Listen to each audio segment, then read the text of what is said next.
오늘부터 요한계시록 말씀을 통해 주시는 교훈과 은혜를 받고자 하는데, 주의 성령께서 말씀을 증거하는 자에게 은혜를 주시어 바르게 말씀을 잘 증거하도록 도우시고, 또 우리 모든 성도님들에게는 말씀을 잘 깨닫고 그 말씀에 힘을 얻고 말씀대로 순종하며 살아가는 귀한 은혜 베풀어 주시기를 원합니다. 자, 요한계시록의 저자는 누구이고 1차적으로 이 계시록의 말씀은 누구에게 쓰여진 것일까요? 계시록을 쓴 사람은 사도 요한이고, 이 계시록을 처음 받은 수신자들은 아시아에 있는 7 교회 성도들이었습니다. 이것을 오늘 본문 뒤에 있는 1장 9절로 11절에서 이렇게 말합니다. 나 요한은 너희 형제요 예수의 환난과 나라와 참음에 동참하는 자라. 하나님의 말씀과 예수의 증거를 인하여 반모라는 섬에 있었더니 주의 날에 내가 성령에 감동하여 내 뒤에 나는 나팔 소리 같은 큰 음성을 들으니 가로되 너 보는 것을 책에 써서 에베소, 서머나, 버가모, 두아디랴, 사데, 빌라델비아, 라오디게아 7 교회에 보내라 하시기로 이렇게 말씀하고 있습니다. 아시아에 있던 7 교회, 곧 에베소, 서머나, 버가모, 두아디랴, 사데, 빌라델비아, 라오디게아의 성도들이 맨 먼저 이 요한계시록을 그들이 받은 수신자들이라는 말이죠. 자, 요한 사도가 이 말씀을 기록한 때와 장소는 어디였습니까?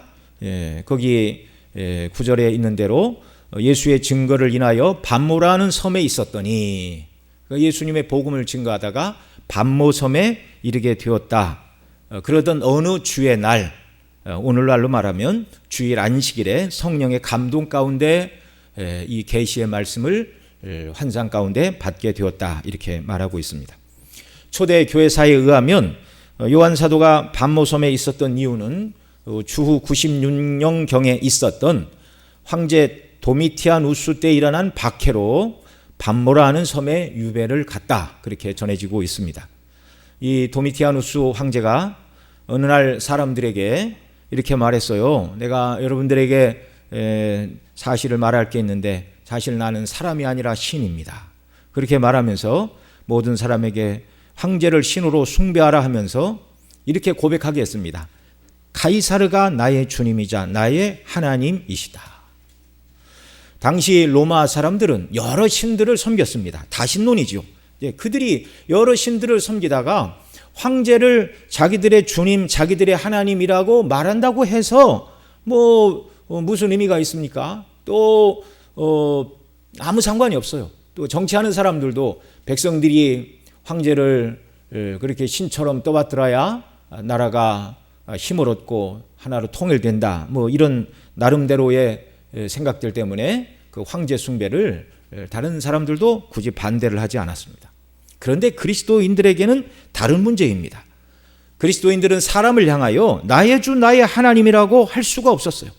이것을 그리스도인들이 이제 반대하자 핍박과 박해가 일어났고, 또 이 일에 대해서 이제 기독교의 대표가 되는 바로 이 요한 사도를 반모섬으로 귀향을 보낸 것이다. 학자들은 그렇게 이야기를 합니다. 요한 사도가 기록한 것은 자기의 말이 아니라 1장 1절 처음 시작하는 대로 예수 그리스도의 계시의 말씀이었습니다. 여기 예수 그리스도의 계시라고 말하는데, 이 말을 이제 헬라어에서는 좀 어려운 표현인데 주격적 소유격과 목적격적 소유격으로 두 가지로 해석을 할 수 있습니다. 그래서 주격적 소유격으로 이 말을 해석하면 예수 그리스도의 계시, 곧 예수 그리스도께서 주신 계시라는 뜻입니다. 그리고 이제 목적격적 소유격으로 해석을 하면 예수 그리스도에 대한 계시, 예수 그리스도를 증거하는 계시, 이렇게 두 가지로 예수 그리스도께서 주신 계시요 예수 그리스도에 관한 계시다, 이렇게 읽을 수 있다는 말입니다. 주격적 소유격으로 해석을 하면 예수 그리스도께서 주신 계시라는 이 말은 계시록 1장 1절부터 마지막인 22장 21절까지 그 모든 말씀이 예수 그리스도께서 교회를 위하여 주신 말씀이다라는 뜻입니다. 여러분, 계시록 1장 1절에서 22장까지 다루는 내용이 뭐죠? 말 그대로 지금 이제 교회가 핍박을 맞이한 그런 시대예요. 그러니까 핍박을 맞이한 성도들은 이 핍박이 언제 끝나나, 주님 언제 다시 오시나, 이런 기대감을 자연히 가질 수밖에 없는 것 아닙니까? 그래서 황제 숭배를 거절한 이 일로 인하여 시작된 고난과 핍박에 직면한 성도들에게 이 고난과 고통이 영원히 계속되는 것도 아니고, 세상의 악한 왕들이 항상 세력을 얻는 것도 아니고, 때가 되면 주께서 이 세상을 심판하시고 그 백성들을 구원해 주실 것을 말씀하고 있습니다. 그리고 주님이 이제 재림하신다, 이걸 말하고 있죠. 오늘 본문, 우리가 읽은 본문 뒤에 있는 1장 7절에 보면 이렇게 말하고 있어요. 볼지어다 구름을 타고 오시리라. 각인의 눈이 그를 보겠고 그를 찌른 자들도 볼 터이요 땅에 있는 모든 족속이 그를 인하여 애국하리니 그러하리라. 아멘. 이렇게 말씀하시는 대로 박해가 시작된 초대교회로부터 주님이 구름 타고 다시 오실 이 재림의 때까지 일어나게 될 일들에 대하여 예수 그리스도께서 요한에게 계시로, 이 계시라는 말은 이제 구약에서는 묵시 또는 이상이라는 말로 표현이 되었는데요. 그러니까 환상 가운데 앞으로 되어질 일을 예수 그리스도께서 보여주신 말씀이다, 그런 의미입니다. 두 번째, 목적격적 소유격으로 해석을 해서 예수 그리스도에 대한 계시, 예수 그리스도에 관한 계시라고 해석을 하면, 고난과 핍박이 시작된 초대교회 당시부터 주님이 구름을 타고 오시는 날까지 일어나게 될 모든 일들을 주장하시는 분이 바로 예수 그리스도라는 말씀입니다. 여러분, 오늘 세상에, 여러분도 오늘 아침에 일어나서 뭐 뉴스를 듣고 깜짝 놀라시고 그러셨을 텐데요. 이 세상은 정말 소망이 없는 세상입니다. 우리가 이런 세상을 어떻게 살아가지? 이런 염려, 또 악한 자들이 득세하고 의를 행하는 자들이 핍박과 고난을 받고, 그래서 때로 성도들이 낙심과 좌절을 갖지만 이 계시록의 말씀을 통하여 그러나 힘을 내라. 주님이 이 세상을 이기셨다. 그리고 그리스도 안에 있는 자들도 너희들도 이 세상을 능히 이기고 주님이 구름 타고 다시 오시면서 시작될 완전한 그 나라에 영원히 들어가 영생을 누리게 된다. 이걸 가르치고 있는 것입니다. 계시록 5장에 보면 마지막 때에 있을 일들을 기록한 책이 7개의 인으로 인봉이 되어 있었는데, 6장에 보면 어린 양 곧 예수 그리스도께서 그 7인을 차례로 떼시게 될 때 이 세상에서 어떤 일들이 일어나는가를 보여주고 있습니다. 그러니까 우리 눈에 보이는 세상의 모든 일들을 주관하고 통치하시는 분이 누구시라고요? 예수 그리스도시라고. 예수 그리스도. 세상에 힘 있는 왕과 권세자들이 주장해서 우리 눈에는 세상 역사가 진행되는 것 같지만 그건 피상적으로 보이는 현상일 뿐이고, 실제 이 모든 일의 배후에서 주장하시고 통치하시고 다스리시는 분은 부활하시고 승천하사 보좌 우편에, 하나님 보좌 우편에 우리 예수님도 보좌에 앉아서 이 땅을 통치하시는 만왕의 왕이심을 믿으시기 바랍니다. 왕으로 등극하셨고 그 나라가 이미 이루어졌어요. 하나님 나라가 이루어졌어요. 뿐만 아니라 그 뒤에 보면 이제 천사들에게 7 나팔을 불라 하시고 7 천사에게 7 대접을 쏟으라고 하실 때 세상에서 이런저런 재앙이 일어나고 악한 자들이 심판을 받고 또 때로는 성도들이 고난을 받는 이런 일들이 일어나게 되는데, 바로 그런 핍박 아래 있던 당시 시대부터 주님이 구름을 타고 오실 때까지 이 땅에서 일어나는 모든 일들은 하늘 보좌 위에서 이 모든 역사를 주장하시는 예수 그리스도께서 행하시는 일이라고. 그래서 예수 그리스도에 관한 계시다라고 이렇게 처음 요한 사도가 1장 1절에서 못을 받고 이 계시의 말씀을 기록하고 있습니다. 또한 예수 그리스도에 대한 계시의 말씀이기 때문에 예수 그리스도를 통해서 구원 얻는 복음에 대해서도 분명하게 말씀을 합니다. 예수님을 믿음으로 구원 얻는 진리를 계시록이 맨 마지막에 기록이 되었는데, 그 전에 기록된 복음서와 서신서들을 통해서 잘 말씀해 주셨지만 계시록에서도 역시 누가 어떻게 구원을 얻는지를 분명하게 말씀하고 있습니다. 계시록 5장 9절로 10절에 보면 새 노래를 노래하며 가로되 책을 가지시고 그 인봉을 떼기에 합당하시도다. 일찍 죽음을 당하사 각 족속과 방언과 백성과 나라 가운데서 사람들을 피로 사서 하나님께 드리시고 저희로 우리 하나님 앞에서 나라와 제사장을 삼으셨으니 저희가 땅에서 왕노릇 하리로다 하더라. 이렇게 말하고 있습니다. 자, 여기서 누가 구원을 얻는가? 바로 어린 양께서 당신의 피로 사내신 자들이라고 말합니다. 곧 예수님께서 나를 위해 대속의 피를 흘리셨음을 믿는 자들이 구원을 받고 그들이 왕노릇을 하도록 주님께서 은혜를 주신다는 말이죠. 계시록 7장에 가면 하나님께서 택하신 백성 곧 구원받은 총수인 14만 4천의 백성을 말하면서 이들 모두가 흰옷을 입었다고 말합니다. 이들이 구원받은 것, 천국 백성이 된 것은 흰옷을 입었기 때문인데 그들이 입은 흰옷이 무엇인가를 계시록 7장 14절 하반절에서는 이렇게 말합니다. 그가 나더러 이르되 이는 큰 환난에서 나오는 자들인데 어린 양의 피에 그 옷을 씻어 희게 하였느니라. 오직 그리스도의 피에 죄를 씻고 의의 옷을 입은 자들만 하나님 나라에 들어가게 된다는 이 분명한 복음의 사실도 함께 말해주고 있습니다. 그래서 예수 그리스도에 관한 계시라는 그 말이 바로 예수 그리스도께서 구원의 주가 되실 뿐만 아니라 그분이 세상 모든 역사를 통치하시고 주관하시는 만왕의 왕이요 그 주님의 허락이 없이는 아무 일도 일어나지 않는다. 그러니 이 세상을 살고 있는 저와 여러분, 특별히 초대교회의 핍박과 고난에 직면한 성도들에게 두려워하지 말라는 것입니다. 그러면 예수님께서 감추었던 것을 열어 보여주시는 계시의 내용은 구체적으로 무엇이죠? 이 계시라는 말이 헬라어로는 아포칼립티스라는 말인데 아포와 칼립티스 두 단어의 합성어입니다. 아포는 무엇으로부터라는 뜻이고요. 칼립토는 덮어놓다, 숨겨놓다라는 말인데 이 두 단어가 결합되어 덮여져 있고 숨겨있던 것을 이제 드러내 보여준다 그런 말입니다.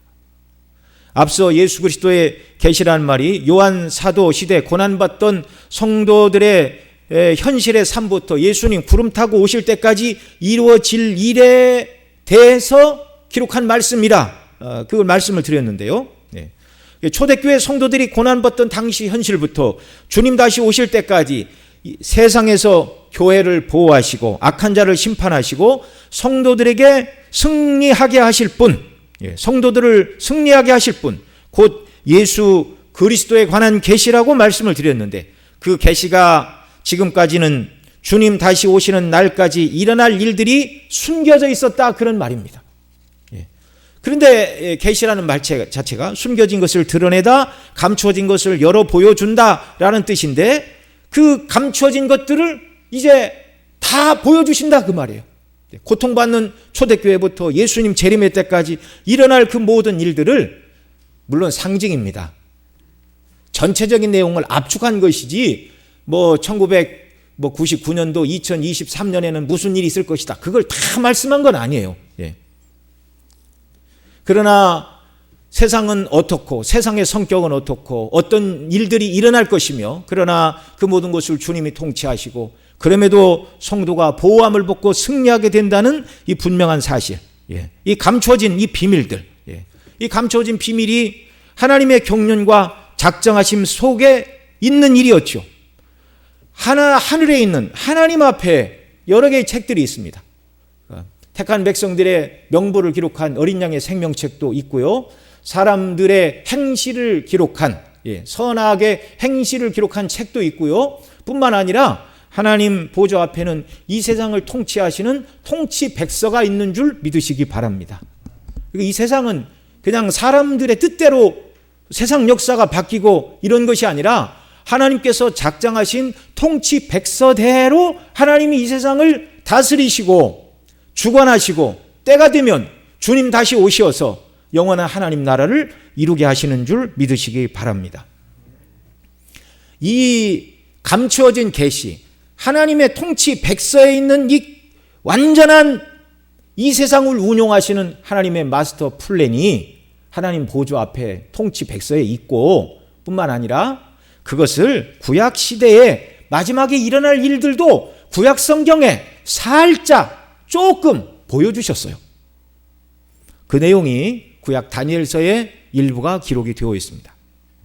다니엘서 2장과 그리고 9장, 12장에서 마지막 때 될 일들, 계시록 시대에 주어질 일들을 하나님이 예표적으로 미리 조금 설명을 해주고 계십니다.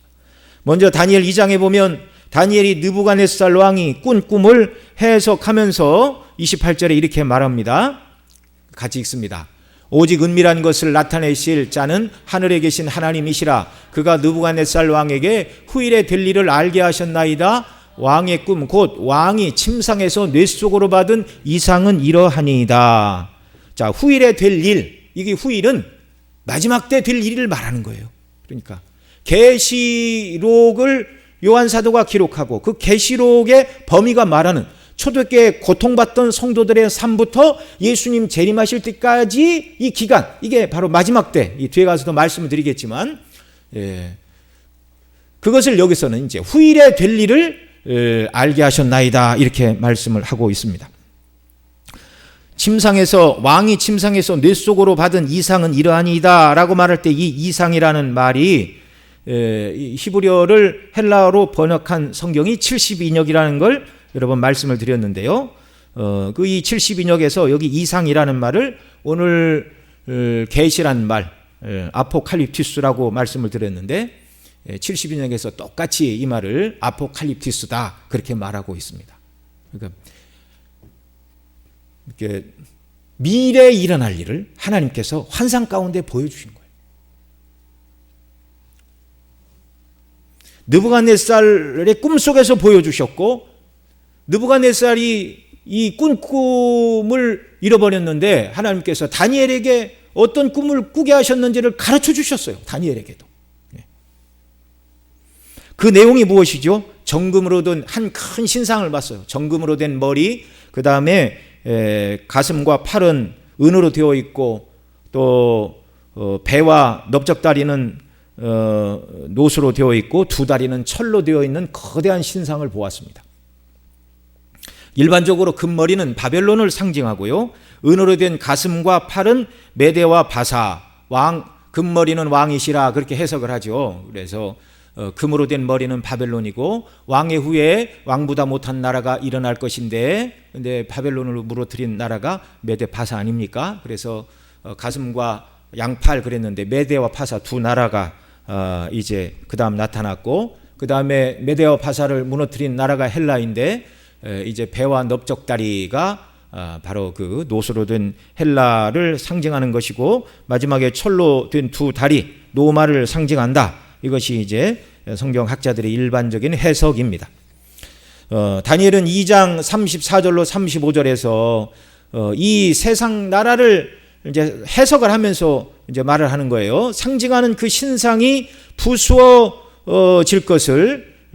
부수어지는 모습을 왕이 봤어요. 그래 이렇게 말합니다. 또 왕이 보신즉 사람의 손으로 하지 아니하고 뜨인 돌이 신상의 철과 진흙에 발을 쳐 부서뜨리매 때에 철과 진흙과 놋과 은과 금이 다 부서져 여름 타작마당에 겨같이 되어 바람에 불려간 것이 없고 우상을 친 돌은 태산을 이루어 온 세계에 가득하였나이다. 그러니까 금 신상, 머리로 된 머리, 그 다음에 은으로 된 가슴과 양팔, 노수로 된 배와 넓적다리, 철로 된 두 다리로 된 이 세상 나라가 이렇게 진행이 되다가 뜨인 돌, 사람이 손으로 뜬 돌이 아니라 뜨인 돌, 그러니까 이 뜨인 돌은 누구로부터 나온 겁니까? 하나님께로부터 나온 이 뜨인 돌이 아래서부터 쳤어요. 철과 진흙으로 되어 있는 다리부터 치자 다리가 부서지고 철과 진흙과 놋과 은과 금 머리까지 다 부서져 타작마당에 겨같이 바람에 불려 세상 나라는 간 곳이 없고 우상을 친 돌은 태산을 이루어 온 세계에 가득하였다.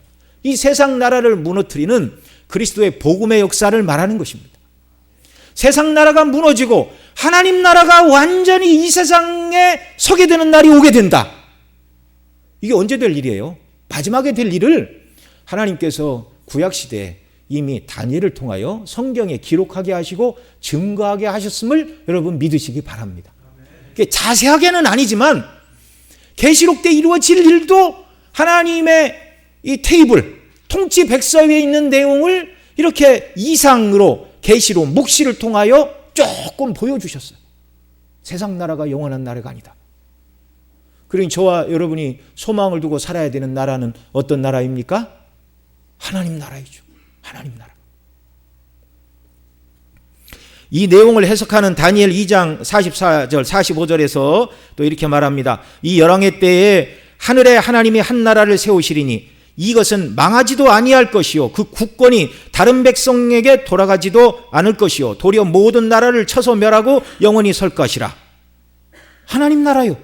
예수 그리스도께서 통치하시는 왕으로 등극하신 영적으로 이미 이루어졌고 예수님 재림으로 완성될 그 나라를 다니엘을 통하여 이미 말씀해 주시고 말씀해 주셨다는 말입니다. 왕이 사람의 손으로 아니하고 산에서 뜨인 돌이 철과 놋과 진흙과 은과 금을 부서뜨린 것을 보신 것은 크신 하나님이 장래 일을 왕에게 알게 하신 것이라. 이 꿈이 참되고 이 해석이 확실하니이다. 자, 마지막에 하나님이 세우실 나라, 영화로운 나라이죠. 뜨인 돌, 하나님의 능력으로 만들어진 것으로 그리스도의 복음의 능력으로 세상 나라가 영 망하고 하나님 나라가 세워질 것을 다니엘을 통하여 보여주셨습니다. 여러분, 이 다니엘을 우리가 계시록과 또 다른 성경 신약에 비추어 다니엘서를 읽으니까 이 말씀의 뜻이 무엇인가 알게 되죠. 그래서 계시가 점진적으로 주어졌다는 말입니다. 앞에서 주신 말씀들이 켜켜이 쌓이고 그래서 마지막 계시가 완성이 되니까 이제 처음부터 그 정말 창세기부터 계시록까지 일관되게 무엇을 말해요? 그리스도를 통한 구원을 말하고 있어요. 인간의 범죄로 하나님 앞에서 죄인된 그들, 영원한 지옥 형벌 받아야 될 그들을 인간이 범죄하자마자 여자의 후손을 통한 구원을 하나님이 말씀해 주셨습니다. 계시록에서는 여자의 후손으로 오신 그리스도가 세상을 심판하시고 만왕의 왕으로 등극하시고 그 하나님 나라가 완전히 이루어지는 모습을 우리에게 보여주시고 있어요. 그래서 성경이 하나님의 말씀입니다.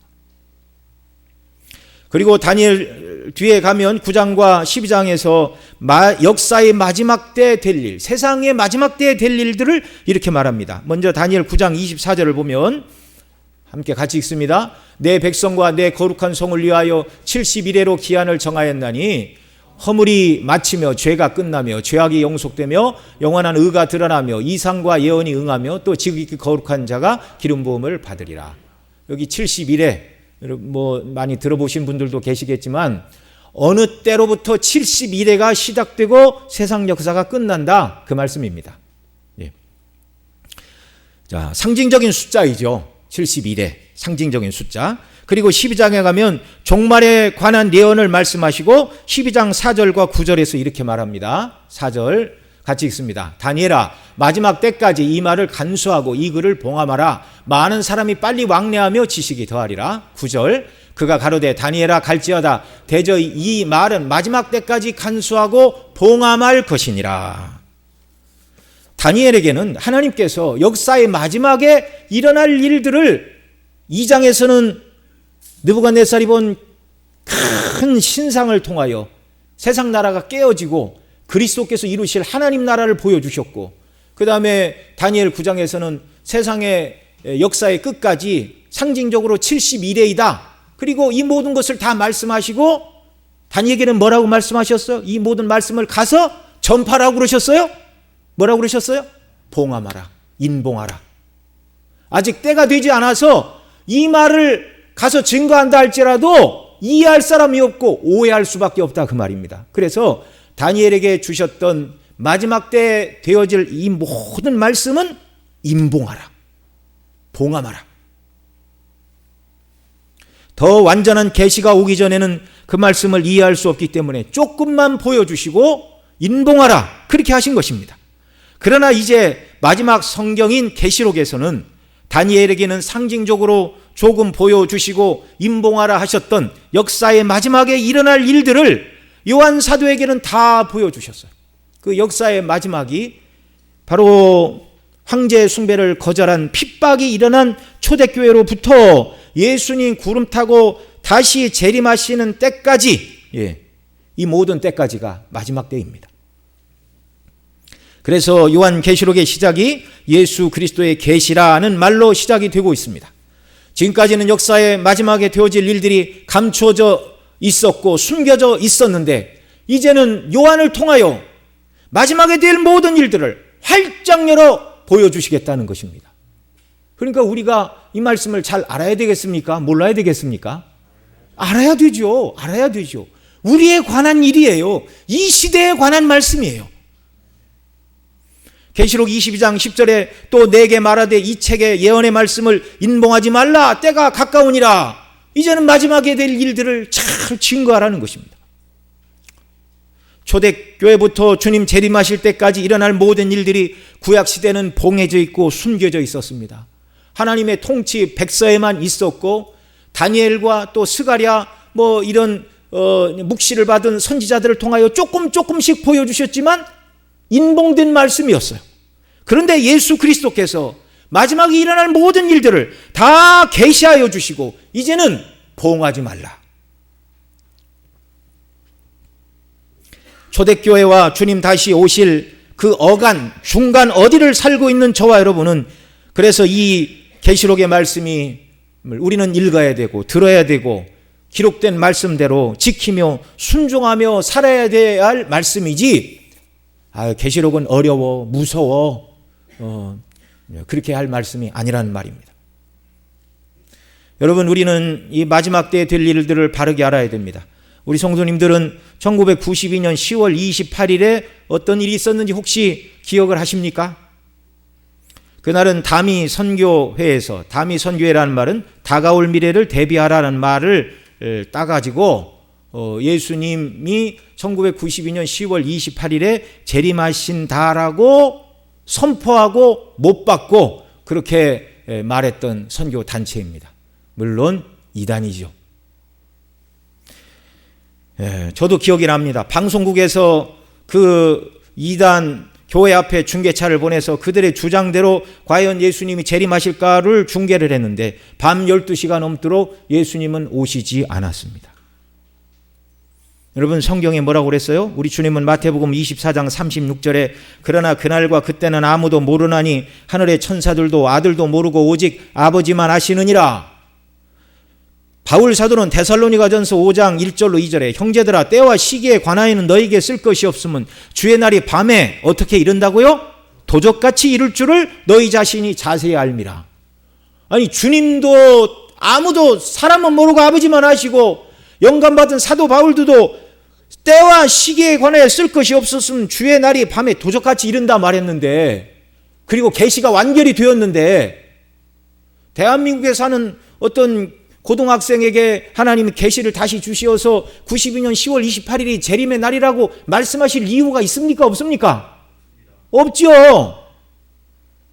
그렇게 말하는 사람은 계시가 완결되지 않았다는 거예요. 심각한 오류가 있는 것입니다.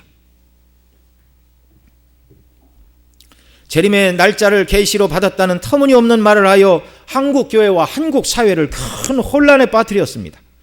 어떤 분은 한국 교회 성장이 꺾이고 마이너스 성장으로 접어든 계기가 바로 이 1992년 10월 28일 다미 선교의 재림 파동 때문에 교회가 세상 가운데 신뢰를 잃어버린 데 기인한다라고 분석하는 교회사를 연구하는 학자들이 그렇게 말하는 분들도 있습니다.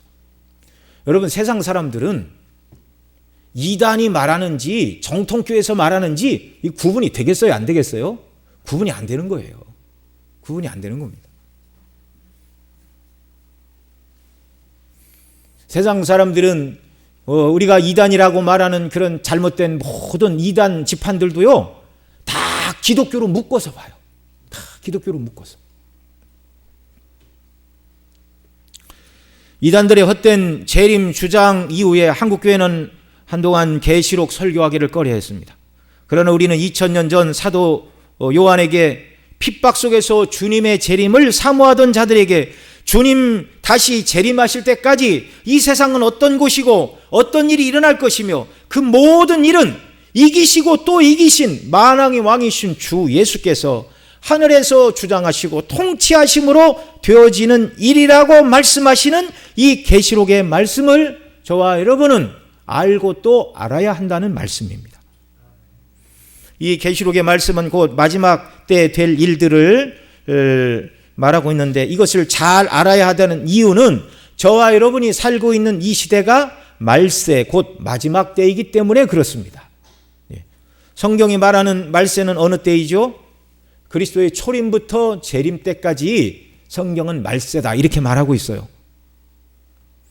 예레미야 48장 47절에 이렇게 말합니다. 그러나 내가 말일에 모압의 포로로 돌아오게 하리라. 여호와의 말이니라 하시니라. 모압을 심판하시는 말씀이 이에 그쳤느니라.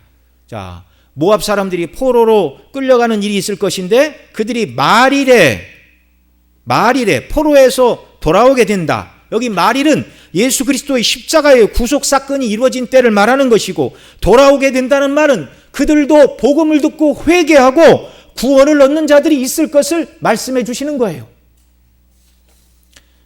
앞서 읽어드린 다니엘 12장 9절에서는 마지막 때까지 간수하고 봉함하라 그렇게 말씀해 주셨죠.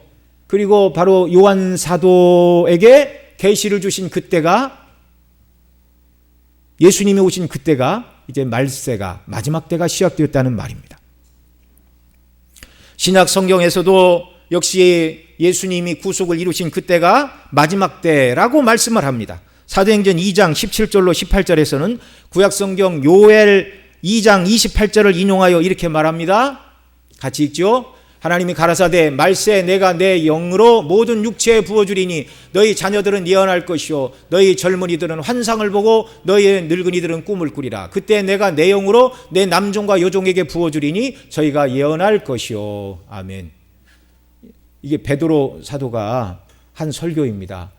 자, 구약 성경에 보니까 요엘서에 말세 내가 내 영으로 모든 육체에 부어주리니 라고 말씀하신 그 일이 오순절 성령이 임하심으로 이루어졌다는 말입니다.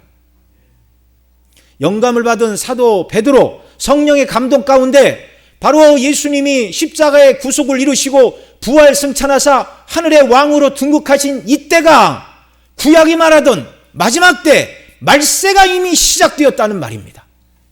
그리고 이 말세가 언제 끝난다고요? 예수님 재림의 때. 히브리서 1장 1절로 2절에서는 이렇게 말합니다. 옛적의 선지자들로 여러 부분과 여러 모양으로 우리 조상에게 말씀하신 하나님이 이 모든 날 마지막에 아들로 우리에게 말씀하셨으니, 이 히브리서 기자 바울 사도일 것이다 그렇게 학자들은 말하는데, 히브리 성경을 기록하던 그때를 이 모든 날 마지막 아들로 우리에게 말씀하셨다 이렇게 기록하고 있어요. 예수님이 세우신 사도들을 통하여 성경을 기록하게 하신 것이 이 모든 날 마지막에 아들로 우리에게 말씀하신 것이다. 그러니까 구약이든 신약이든 바로 예수님의 십자가의 사건 이후 이 세상은 마지막 때를 살고 있는 때다라고 증거하고 있다는 말입니다.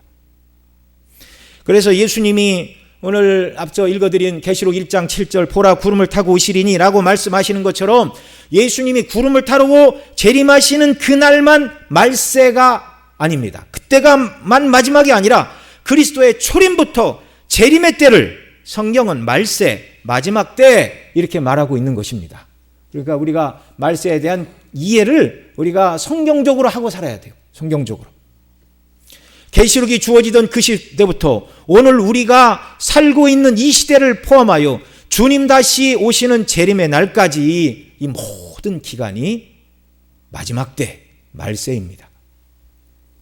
뒤에 가면 이제 천년왕국을 말하는데, 천년 기론으로 말하면 이 교회사 시대가 천년왕국 시대예요. 동시에. 그러니 이 말세를 저와 여러분이 지금 살고 있는데, 말세에 어떤 일이 일어날 것이다. 구약에서는 봉해져 있던 말씀을 열어 보여주신, 말세에 일어날 일들을 보여주신 이 묵시의 말씀을 우리는 잘 알아야 됩니다. 그래야 이 말세에 어떻게 믿고 어떻게 살아야 되는지 우리가 교훈을 받게 되는 것입니다. 이 말세가 예수님의 초림부터 재림 때까지라고 말씀을 드렸는데, 이 말세 곧 마지막 때를 다른 말로 하면은 예수 그리스도께서 죽으시고 부활하사 승천하시어 보좌의 만왕의 왕으로 등극하심으로 계시록이 대망하는 이 영원한 하나님 나라를 예수님이 이미 이루셨고 현재 이루고 계시며 또 재림하심으로 그 나라를 완전하게 이룰 것을 또한 말씀하고 있습니다. 영적으로 예수님께서 왕으로 통치하시는 이 하나님 나라는 이미 이루어졌습니다. 그래서 바울 사도는 에베소 2장 26절에 이렇게 말하죠. 또 함께 일으키사 그리스도 예수 안에서 함께 하늘에 앉히시니. 이게 누구 얘기를 하냐면 저와 여러분을 말하는 거예요. 믿음으로 말미암아 의롭다 하심을 얻은 저와 여러분을 또한 함께 일으키사 그리스도 예수 안에서 함께 하늘에 앉히시니. 우리의 몸은 지금 이 땅을 살고 있고 이 시간에 예배당에 앉아 예배를 드리지만 우리의 영적인 주소는 어디라고요? 그리스도 안에서 함께 하늘에 앉아있는 자들이란 말입니다. 왜요? 하나님 나라가 이미 이루어졌기 때문에 그런 거예요. 영적으로 이루어졌어요. 우리 눈에 보이지는 않습니다. 이 나라가 현재 우리 눈에 보이게 임한 나라는 아닙니다.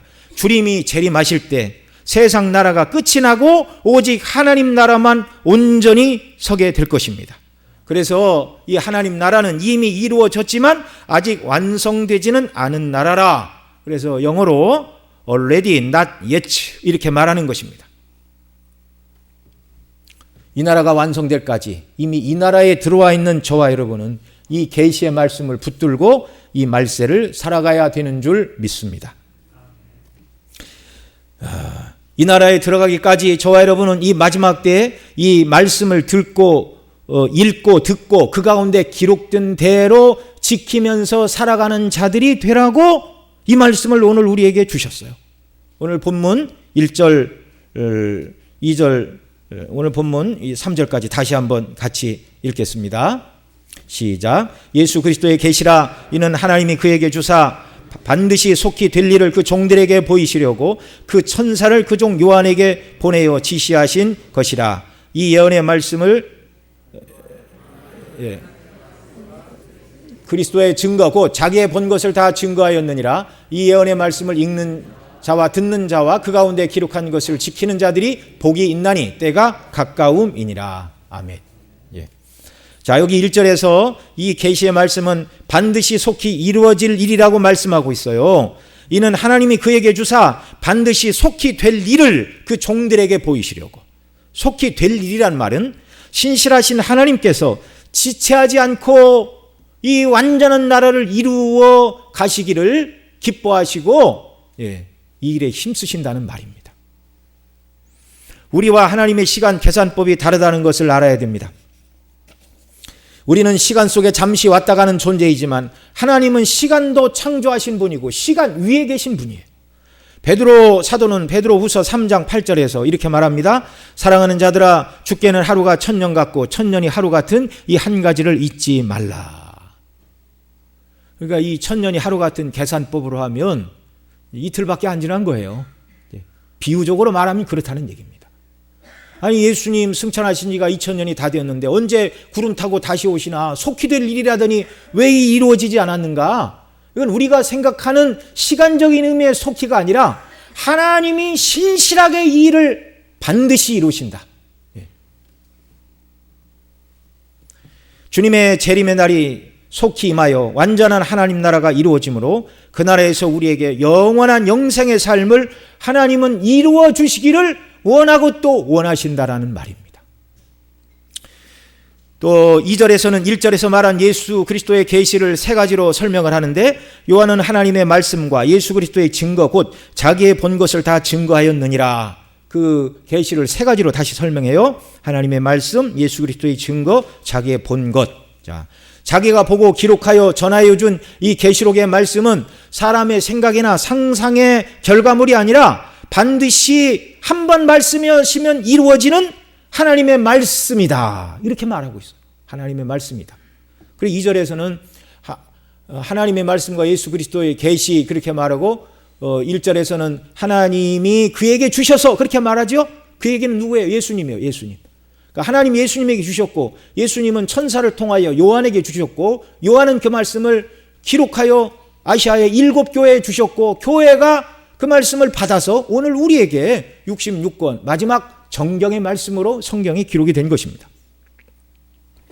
두 번째, 예수 그리스도의 증거다라고 말하는데 증거에 해당하는 헬라어는 말두리아인데 이 단어에서 순교자라는 마터라는 단어가 나왔습니다. 이 증거라는 말은요, 예수 그리스도께서 피로써 인치심으로 입증하신 진리라는 것입니다. 세 번째, 요한은 자기가 본 것이라 이렇게 말하는데 자기에게 보여주신 것을 가감없이 사실에 기반하여 자기가 본 것, 받은 것만 기록했다는 거예요. 그래서 이 뒤에 가서 이 말씀 위에 무엇을 더하거나 빼면 안 된다, 그렇게 말하고 있죠.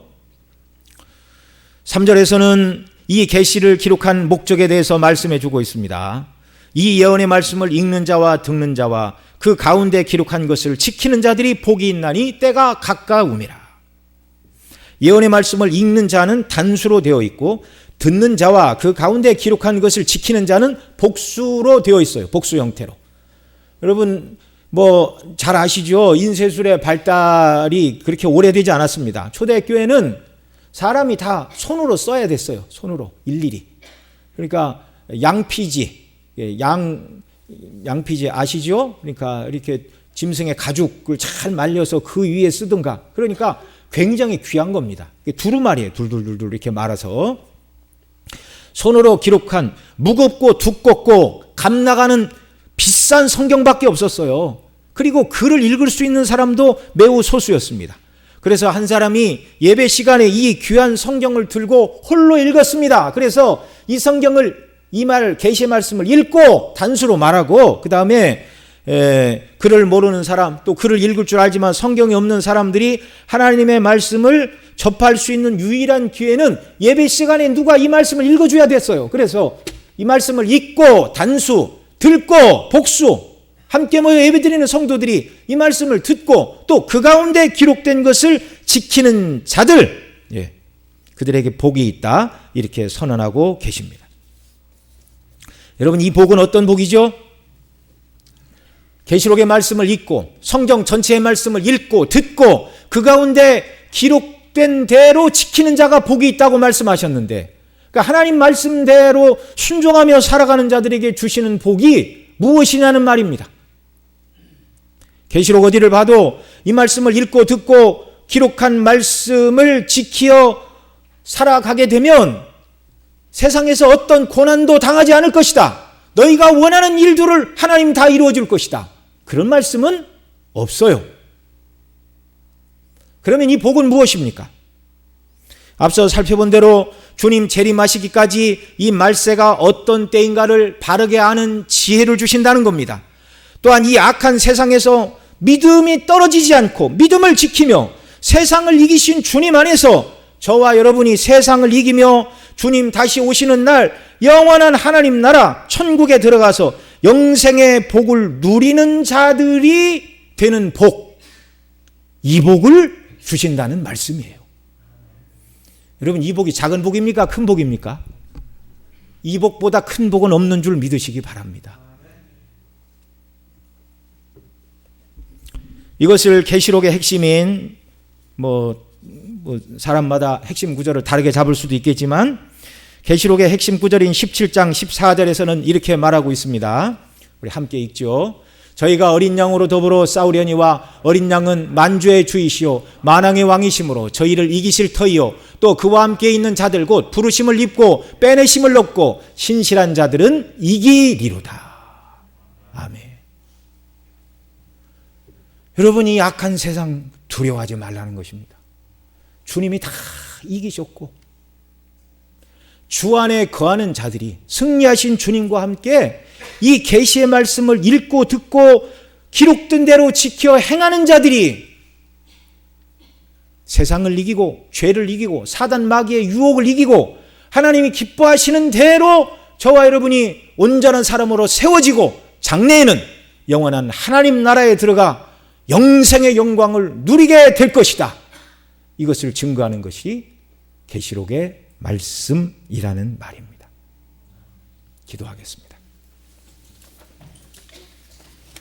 사랑하시는 아버지 하나님, 고맙고 감사합니다. 우리가 살고 있는 이 시대가 마지막 때임을 알게 하여 주시기를 원하옵고, 마지막 때에 우리가 두려워하고 염려하지 말고 이때는 어떤 때인가를 말씀하는 하나님의 말씀에 깊이 창념하고 그 말씀을 읽고 듣고 그 가운데 기록된 대로 지켜 행함으로 말미암아 이 세상에서 이기고 또 이기는 자들, 승리하신 주님 안에서 궁극적으로 우리를 이기게 하시는 그 은혜의 영광을 누리며 찬미하고 주님 다시 오시는 그날 영원한 그 나라에 들어가 주와 더불어 영생을 누리는 자녀들이 되도록 은혜 위에 은혜를 더하여 주시옵소서. 우리 구주 예수님의 이름으로 기도드리옵나이다. 아멘.